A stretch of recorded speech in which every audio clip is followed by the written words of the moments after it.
आज की इस कहानी का नाम है शातिर पड़ोसन। यह एक पत्नी की कहानियां है। अगर आपको हिंदी कहानी, मोरल स्टोरी इन हिंदी या बेड टाइम स्टोरीज पढ़ने का शौक है तो इस कहानी को पूरा जरूर पढ़े। कामिनी बहुत ही खूबसूरत औरत थी।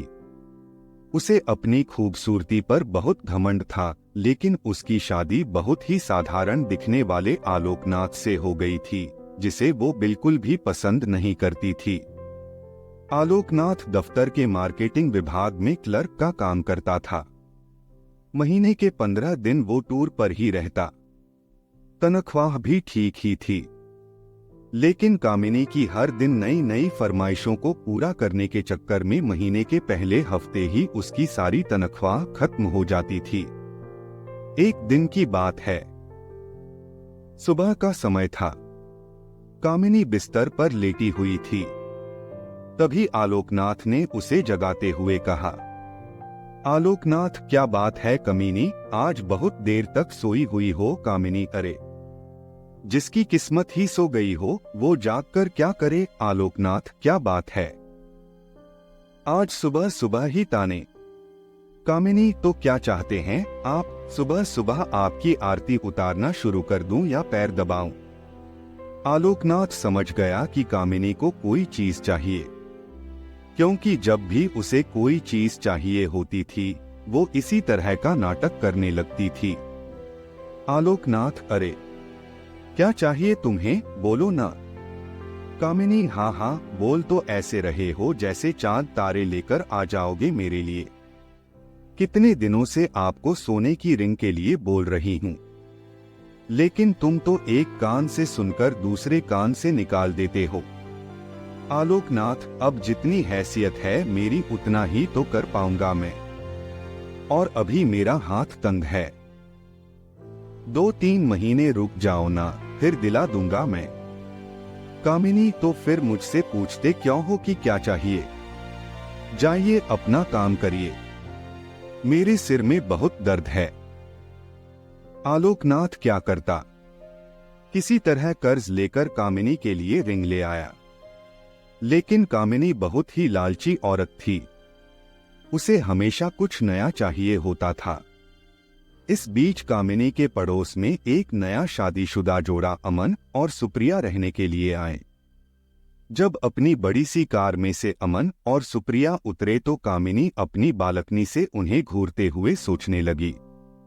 कामिनी मन में, वाह कितना हैंडसम लड़का है, क्या मस्त कपल हैं दोनों, काफी अमीर भी लग रहे हैं दोनों, कितनी महंगी कार है इनकी, और एक मेरे पति हैं, न शक्ल अच्छी है और न ही कमाई। कामिनी को जब पता लगा कि ये जोड़ा बिल्कुल उनके बगल में रहने के लिए आया है तो वो उनसे दोस्ती करने के लिए मचल उठी।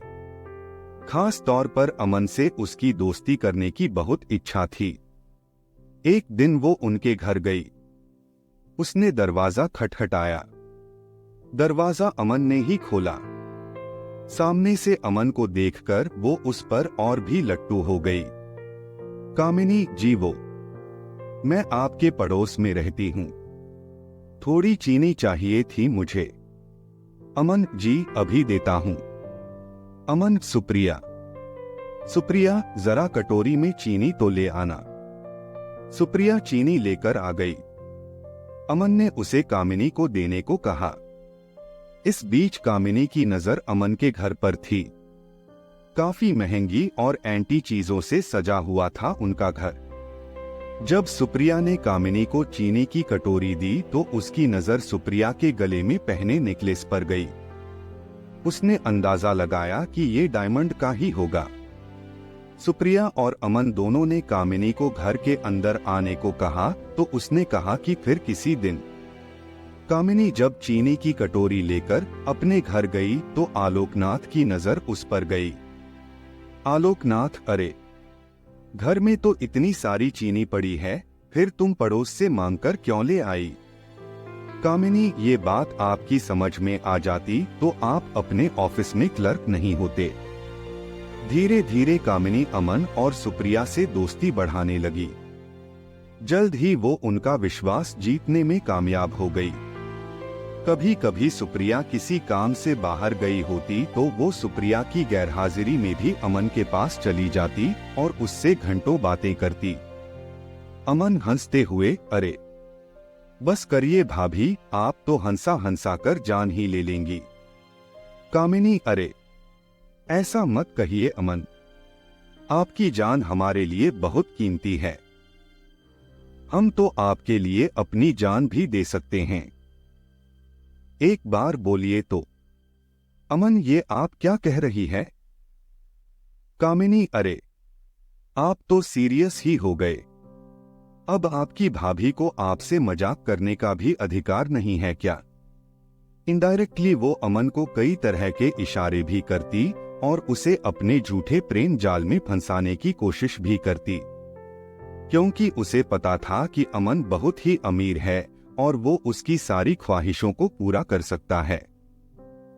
लेकिन अमन अपनी पत्नी से बहुत प्यार करता था, इसीलिए वो कामिनी की इन हरकतों का कोई जवाब नहीं देता था। एक दिन की बात है, कामिनी अमन और सुप्रिया से मिलने उनके घर आई। सुप्रिया, अरे आइए आइए भाभी, हम आपकी ही बातें कर रहे थे। कामिनी, मेरी बात। सुप्रिया, अरे ये अमन तो हमेशा आपकी बात करते रहते हैं। कामिनी, अच्छा क्या कहते हैं अमन? सुप्रिया, यही कि आप बहुत अच्छी है। कितनी मजेदार बातें करती है। आपके जैसी पड़ोसी मिलना तो आजकल के समय में बहुत ही मुश्किल है। सुप्रिया के से मुंह से अपने लिए अच्छी अच्छी बातें सुनकर कामिनी मन ही मन बहुत खुश हो रही थी और उसे लग रहा था कि एक ना एक दिन तीर निशाने पर लग ही जाएगा। इस बीच सुप्रिया के भाई की शादी तय हो गई। उसके मायके वाले उसे बार बार बुला रहे थे, इसलिए सुप्रिया को शादी के 20 दिन पहले ही जाना पड़ा। अमन को इतनी लंबी छुट्टी नहीं मिलती, इसलिए उसने शादी के कुछ ही दिन पहले जाने का तय किया था।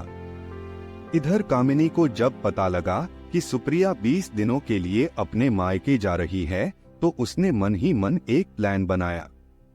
कामिनी मन में यही सही मौका है अमन को फंसाने का। आलोक भी बाहर है और सुप्रिया भी अपने मायके गई हुई है। सुप्रिया को मायके गए हुए अभी 2 ही दिन हुए थे। रात को 9 बजे कामिनी ने अमन के घर का दरवाजा खटखटाया।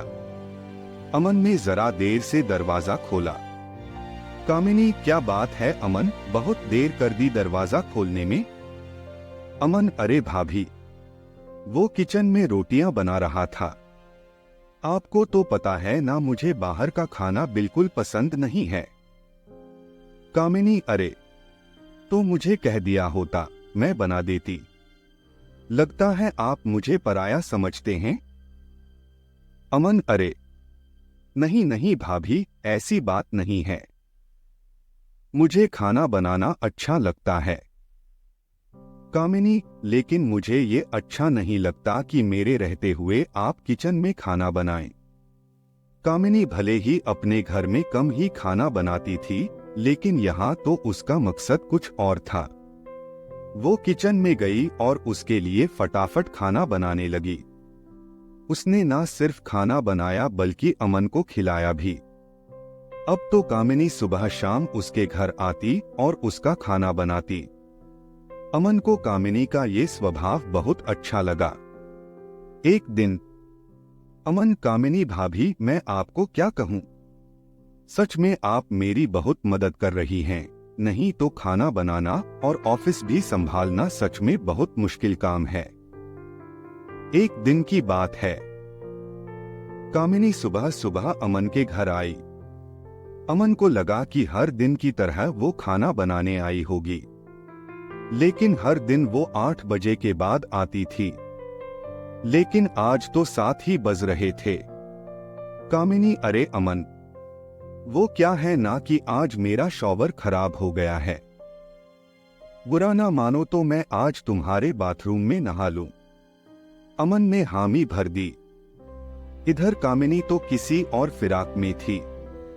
उसने अमन के बाथरूम में कैमरा छुपाया और उसमें ऑटोमेटिक क्लिक बटन ऑन कर दिया।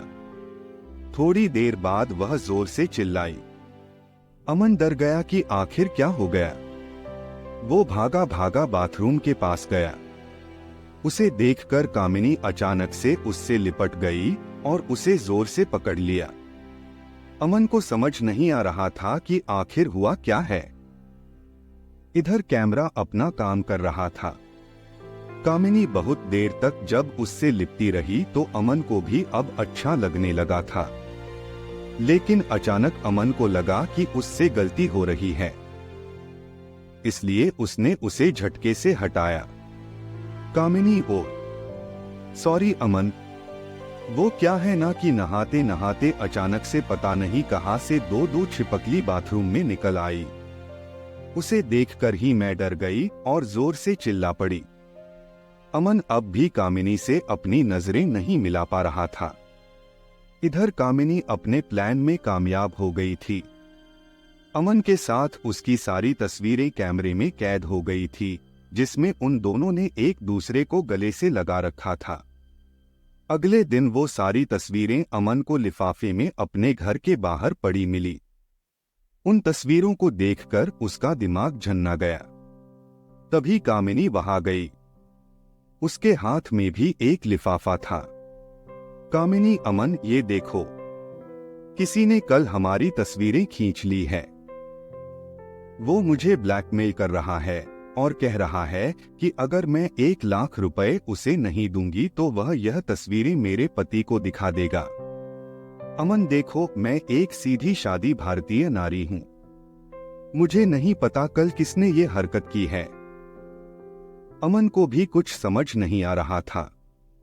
उसने 1 लाख रुपए कामिनी को दे दिए। हालांकि उसे कामिनी पर रत्ती भर भी शक नहीं था, लेकिन कामिनी ने एक बार फिर से उससे 5 लाख रुपए मांगे तो उसका दिमाग ठनका। फिर भी उसे ज्यादा शक नहीं हुआ। उसने 5 लाख रुपए भी उसे दे दिए। लेकिन जब अमन सुप्रिया के पास जाने की तैयारी कर रहा था तो कामिनी ने फिर से उसे 2 लाख रुपए मांगे। इस बार अमन को लगा कि दाल में जरूर कुछ काला है। हालांकि गलती उससे भी तो हुई थी। अमन ने बहुत सोचा और उसने सुप्रिया से माफी मांगते हुए उसे सारी बातें बता दी। सुप्रिया उसी समय अपने मायके से अमन के पास लौट आई। उस दिन कामिनी जब शाम को 2 लाख रुपए लेने आई तो उसने सुप्रिया को देखा। सुप्रिया को देखकर उसका चेहरा उतर गया। कामिनी अरे तुम कब आई सुप्रिया? सुप्रिया जी अभी आई हूँ भाभी। उसके बाद सुप्रिया ने अमन और कामिनी की सारी तस्वीरें उसे दिखाई और कहा, सुप्रिया भाभी आपने मुझे बताया क्यों नहीं कि कोई आपको इन तस्वीरों के लिए ब्लैकमेल कर रहा है। मैं अभी इन तस्वीरों को लेकर पुलिस स्टेशन जा रही हूँ। पुलिस का नाम सुनते ही कामिनी के होश उड़ गए।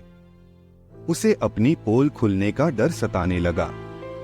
उसने पुलिस स्टेशन न जाने की बात उनसे कही, लेकिन सुप्रिया अड़ी रही। आखिरकार कामिनी टूट गई और रोते रोते उसने अपना गुनाह कबूल कर लिया। सुप्रिया मुझे शर्म आती है आप जैसी औरतों पर जो अपने मतलब के लिए दूसरे मर्दों को फंसाती हैं। अरे आलोक भैया में क्या कमी है? वो बेचारे तो आपको हर खुशी देने की कोशिश करते हैं, लेकिन पता नहीं आपको ऐसा क्या चाहिए जो आपका लालच खत्म ही नहीं होता। कामिनी को अपनी गलती का एहसास हो गया था। उसने उन दोनों से माफी मांग ली। लेकिन अमन और सुप्रिया ने कुछ दिनों बाद अपना फ्लैट खाली कर दिया और वो कहीं और रहने चले गए। आज की ये खास और मजेदार कहानी आपको कैसी लगी? कमेंट में जरूर बताएं।